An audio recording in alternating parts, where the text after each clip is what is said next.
প্রিয় ছাত্রছাত্রীরা, welcome to primary channel. আজকের ভিডিওতে আলোচনা করব তোমাদের সামনের থার্ড সামেটিভ এক্সাম অর্থাৎ ফাইনাল পরীক্ষা রয়েছে, যেটা 1 ঘন্টা 30 মিনিট 50 মার্কের হবে। তোমাদের থার্ড সামেটিভ এক্সাম অর্থাৎ ফাইনাল পরীক্ষার কিছু গুরুত্বপূর্ণ প্রশ্ন নিয়ে এসেছি, সাজেশন প্রশ্ন। তোমরা ভিডিওটি শেষ পর্যন্ত দেখতে থাকো। তো দেরি না করে ভিডিওটি শুরু করা যাক। ফুল মার্কস থাকবে 50 আর 1.5 ঘন্টা সময় থাকবে। একের দাগে থাকবে সঠিক উত্তরে মাথায় টিক দাও, যে কোনো 5টি। একের ক, চট্টগ্রাম শহরটি বর্তমানে কোথায় অবস্থিত? ভারত, বাংলাদেশ, নেপাল। উত্তর বাংলাদেশে। খ, জটি পিসিমার আসল নাম কি ছিল? হরিদাস, হরিমতি, কালিদাসী। কোনটি? হরিমতি। তারপর গয়ের প্রশ্ন, একলা কবিতায় মস্ত আশীর্বাদের মতো মাথার উপর ঝরতে থাকে ধুলো, ফুল, গাছের পাতা। তোমরা সঠিক আনসার করে নেবে। এই সমস্ত প্রশ্নগুলো তোমরা ভালোভাবে প্র্যাকটিস করবে। তারপর ঘয়ের দাগে বোম্বাগড়ের রাজা কবিতায় মন্ত্রী কে ছিল? তবলা, ঘটি, কলসি। প্রেমেন্দ্র মিত্র সৃষ্টি করেছেন ফেলুদা, ঘনাদার, টেনিদা। চয়ের প্রশ্ন, কালীবার বাড়ুজ্যের ছেলের নাম কি ছিল?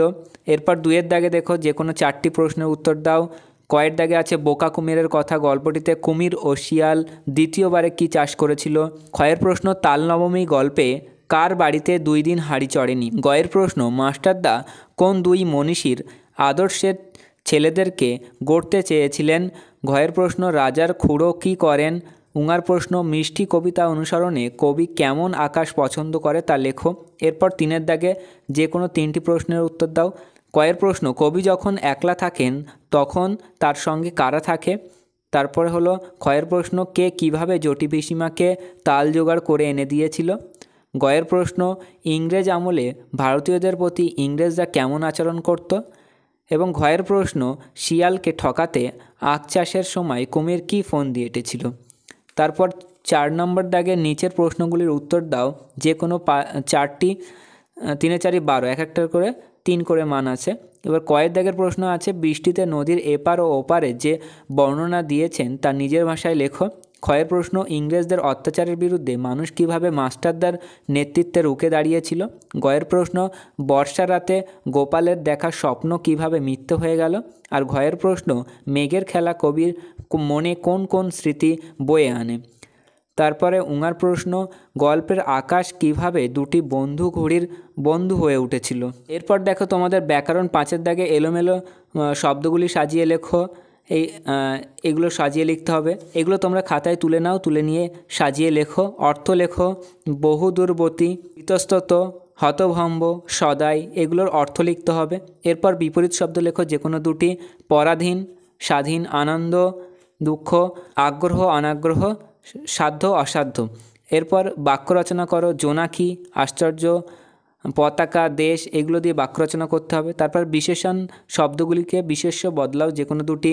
রঙিন, অত্যাচারিত, সম্মানিত, বিদেশি। তারপর সমার্থক লেখো, মানে একই অর্থ লিখতে হবে। আকাশ, গগন, নদী, তটনী, গাছ, বৃক্ষ, সাগর, সমুদ্র, এরকম লিখতে হবে তোমাদেরকে সমার্থক শব্দ। এরপর বিদ্যালয়ে কোনো অনুষ্ঠানের কথা সংক্ষেপে জানিয়ে বন্ধুকে একটি চিঠি লেখো।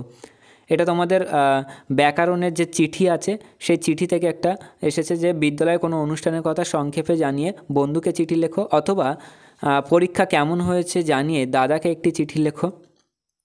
তারপর 12-এর দাগে আছে, যে কোনো একটি বিষয় অনুচ্ছেদ রচনা করো। বাংলার উৎসব অথবা জগদীশচন্দ্র বসু।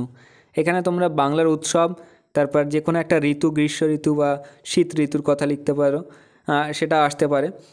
জগদীশচন্দ্র বসু, এখানে রবীন্দ্রনাথ ঠাকুর, ঈশ্বরচন্দ্র বিদ্যাসাগর, এই সমস্ত মনীষীদের কথাও আসতে পারে।